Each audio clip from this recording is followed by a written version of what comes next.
त संगवारी हो आज जाथन हमन ह भोरम देव। त भोरम देव की नज़ारा आप मन ला देखाबो, बने रहा हमारे वीडियो में। त संगवारी हो जात हमन ह कपड़ा दुकान में मस्ती आलियन कपड़ा ले लेन।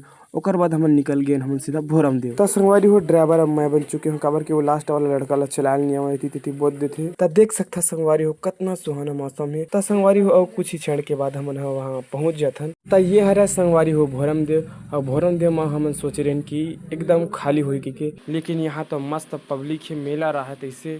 त संगवारी हो जय माँ बंजारी देवी मंदिर ला दर्शन करके हमन निकल गए मेन मंदिर। त ये हरा संगवारी हो मेन मंदिर के मेन गेट। और ये हरा संगवारी हो मंदिर अंदर, एकर से आगे मोबाइल लेना मना है। त संगवारी हो दर्शन वर्शन करके हमन हम मस्ती आयल धर लियन। त संगवारी हो मस्ती वस्ती करे के बाद हमन निकल गए नाश्ता पानी करे बर। नाश्ता पानी करे के बाद संगवारी हो हमन निकल गए सीधा घर। त संगवारी हो मिलथन अपन नेक्स्ट वीडियो में, तब तक के लिए जय जोहार, जय छत्तीसगढ़।